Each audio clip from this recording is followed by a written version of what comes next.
Well, hey friends, thanks for watching Dusty Duke, where my mission is to help you grow a successful cleaning business. Have my coffee today, so let's get started because today we're going to talk about business principle number 3 of starting a successful cleaning company, which is developing your delivery of cleaning services. Now, this is the third out of 7 business principles that I teach on this YouTube channel about how to grow a successful cleaning business. Now, I made another video that provides an overview of the 7 business principles. You're welcome to go and check that out. But today we're going to take a deep dive into how to develop your delivery of your cleaning services. Every professional house cleaning service that has been successful will tell you that it is crucial to have a good process in place for how you deliver your cleaning services. It's not enough to have a house cleaning, website or a lot of followers on social media. You got to deliver your cleaning services with excellence. Now, before we get to that, I want to encourage you, if you haven't already, to please subscribe to my YouTube channel.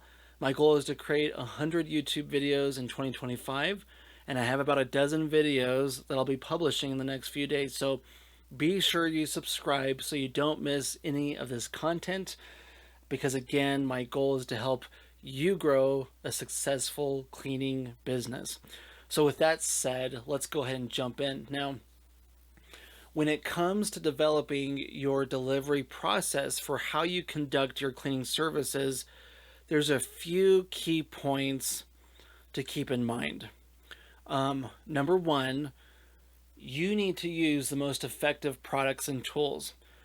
Now, here's the deal. Some cleaning products will do a much better job at removing soap scum and grease than other products. And the same goes for vacuum equipment. Some vacuums are better at cleaning carpets. They're easier to handle. It's more convenient carrying a vacuum upstairs or from your car to the customer's house than some other vacuums. You really need to make sure you're using the right products. I remember when I switched from using these big old sponges from the store to clean bathtubs, and I started using Magic Eraser sponges, and it improved the cleaning process significantly. And then I started using a product called Crud Cutter that I would get at Lowe's, which was much more effective at cutting through grease than Dawn dish soap was.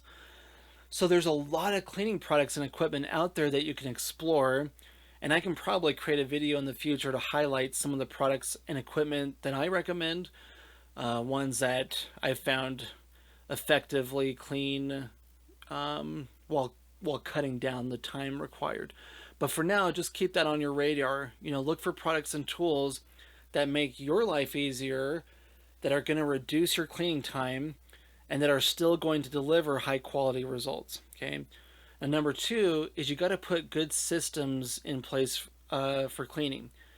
If you want to delve deeper into this, there's a gal named Debbie Sardone, who I believe is still the owner of Speed Cleaning. She has an entire program that's going to train you in depth on how to implement effective systems for cleaning.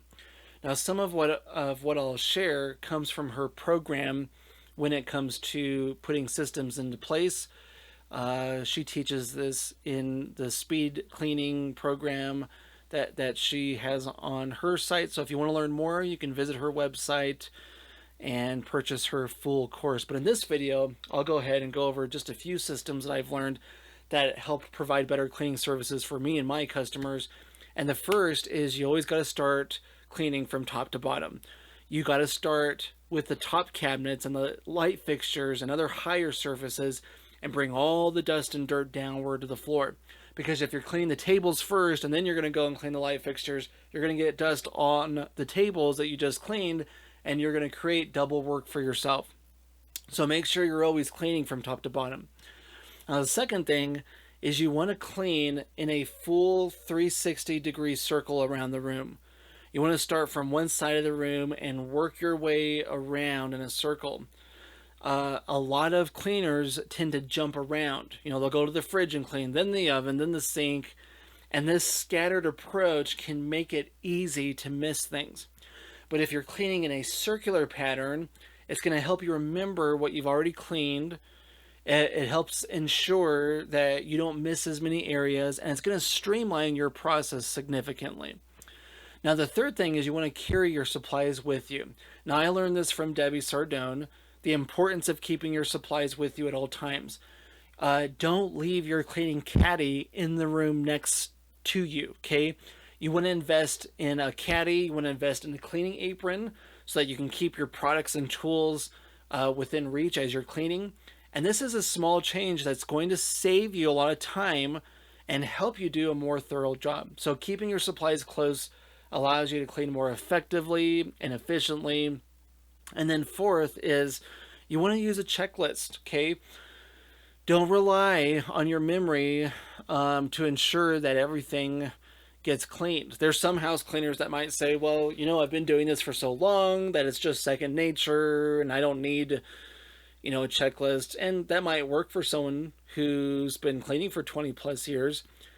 But when working with various customers who want these customized cleanings, or if you're managing a team of employees, a checklist is essential. Having a checklist for each job that's going to outline all the rooms, the type of cleaning being requested, and any special instructions from the customer is important. This is going to help you avoid missing anything, and it's going to keep your team on track and hold them accountable as well. Now, next, you want to consider how you're going to enter your customer's home, okay? This isn't really something we think about, but it's critical, especially since many customers aren't going to be home during the cleaning. So you want to communicate ahead of time about how you're going to enter the property. Some customers might leave a key under the mat, others might provide a garage code, or some may want you to arrive while they're still at home, and then they're going to leave after you've started cleaning. You also want to discuss exiting the home, whether there's an alarm to set or anything like that. So just make sure that you clarify those details with the customer because it's going to make that part more smooth. And then finally, you want to define the scope of work. Now, this step is crucial to avoiding misunderstandings, okay? Early on in our cleaning business, we had customers assume that we were going to perform specific tasks simply because we hadn't clarified the expectations. So, for example, I once had a customer ask for a light touch-up cleaning in their master bedroom, which seemed pretty straightforward, but it lacked any specific details. And I performed what I thought was a light cleaning, but their expectations were for something far more thorough. So you always want to clarify exactly what you'll do in each room. One major benefit of using a checklist is that it provides something in writing for your customers to review. It outlines exactly what's going to be done, and the customer can easily add or adjust tasks if needed. This is going to avoid confusion, it's going to ensure everyone's on the same page, and it's going to keep your work professional and organized, okay? It's also going to cost more money when the scope of work is clearly not defined in writing, because you're going to have to go and redo stuff because the customer is going to say, well, you said, and you're not going to have it in proof. So it's going to cost money if you don't do that.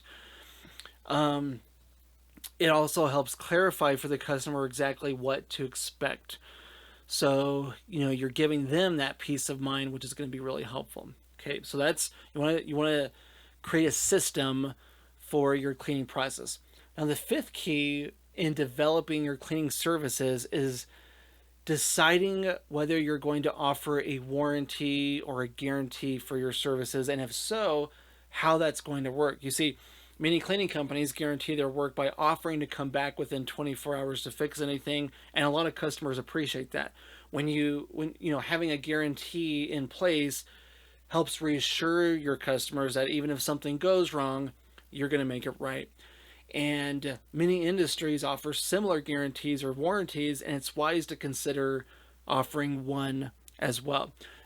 Just make sure that any warranty covers work within the scope of the services you originally agreed on.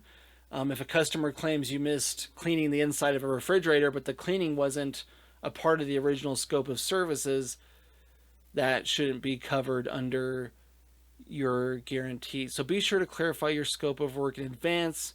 The sixth key is establishing a solid process for accepting payments and sending invoices.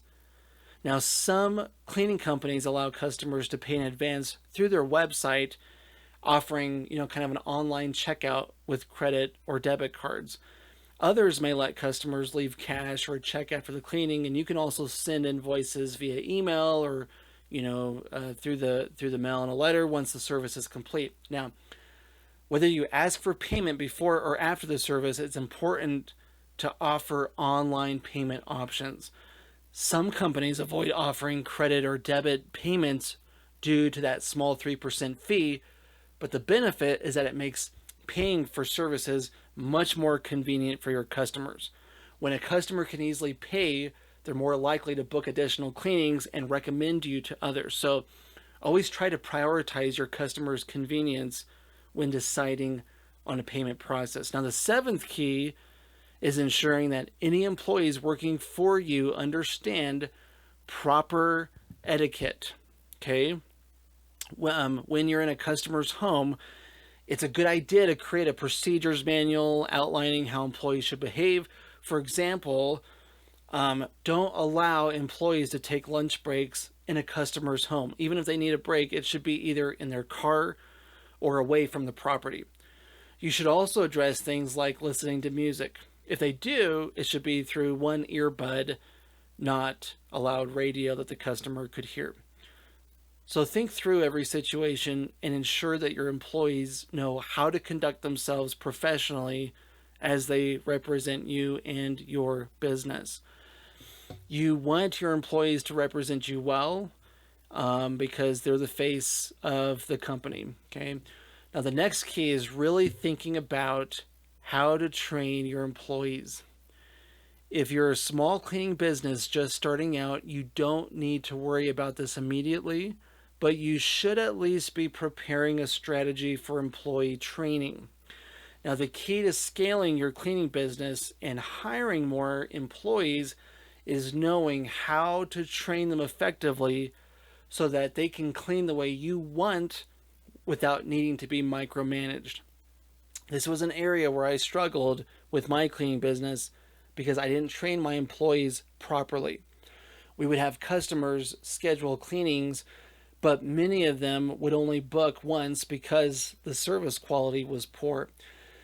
And because of that, we lost a lot of business due to inadequate training.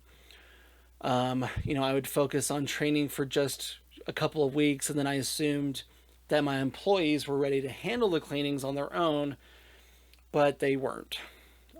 So that was a fault on my end.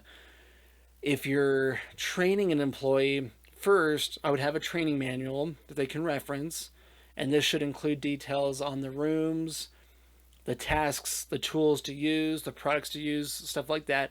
I'd also include guidelines for employee etiquette on how to behave in a customer's house, and then make sure you spend a lot of time shadowing their cleanings. Okay, here's some tips for some good training. One, demonstrate the cleaning process for them. So, for example, scrub the shower for them. Okay, show them how you do it, and explain the process as you go. Then let them do it for themselves. Okay, after showing them, let them scrub the shower on their own. And then during that time, you're going to offer constructive feedback and encouragement during their first attempt.